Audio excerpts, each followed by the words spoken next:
हालिया में हुए so called honeymoon murder case में एक बड़ा ट्विस्ट आया है।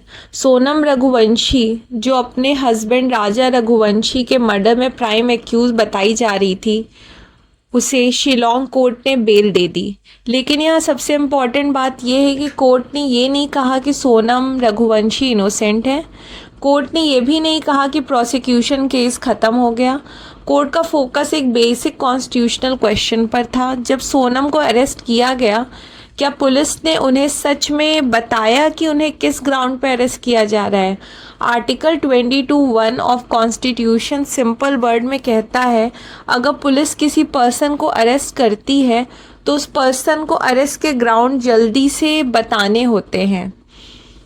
ये कोई टेक्निकल फॉर्मेलिटी नहीं है, ये एक्यूज़ का फंडामेंटल राइट है, क्योंकि जब तक एक्यूज़ को पता ही नहीं चलेगा कि अरेस्ट किस बेसिस पर हुआ है, वो लॉयर से प्रॉपरली कंसल्ट कैसे करेगा, बेल कैसे सीक करेगा और अपनी डिफेंस स्ट्रैटेजी कैसे प्लान करेगा। सोनम रघुवंशी के केस में प्रॉब्लम ये थी कि पुलिस डॉक्यूमेंट में एक्चुअल मर्डर सेक्शन 1031 BNS की जगह 4031 भारतीय न्याय संहिता लिखा हुआ था।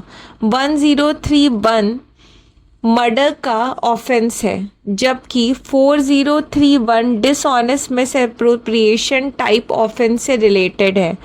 कोर्ट ने देखा कि ये गलती एक डॉक्यूमेंट में नहीं बल्कि मल्टीपल अरेस्ट डॉक्यूमेंट्स में रिपीट हुई।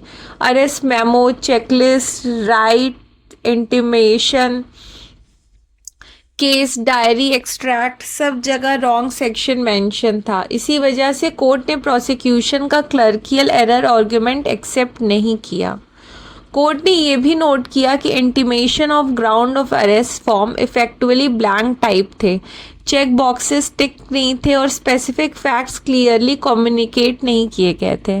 मतलब एक्यूज को सिर्फ अरेस्ट मेमो साइन करवा देना इनफ नहीं है, अरेस्ट का रीज़न मीनिंगफुल तरीके से बताना ज़रूरी है।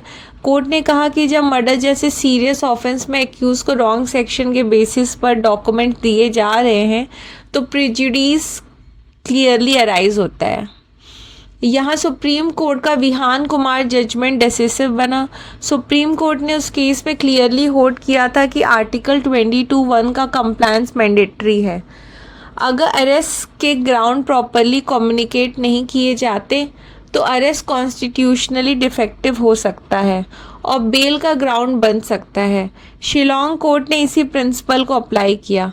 प्रोसिक्यूशन ने अपोज किया। उनका कहना था कि ये प्ली लेट स्टेज पर ली गई है, फोर्थ बेल एप्लीकेशन में उठाई गई है और अरेस्ट मेमो पर एक्यूज के सिग्नेचर भी हैं। लेकिन कोर्ट ने कहा कि रिकॉर्ड पर यह भी क्लियर नहीं था कि सोनम रघुवंशी पहली प्रोडक्शन के वक्त गाजीपुर कोर्ट में लॉयर से रिप्रेजेंटेड थी।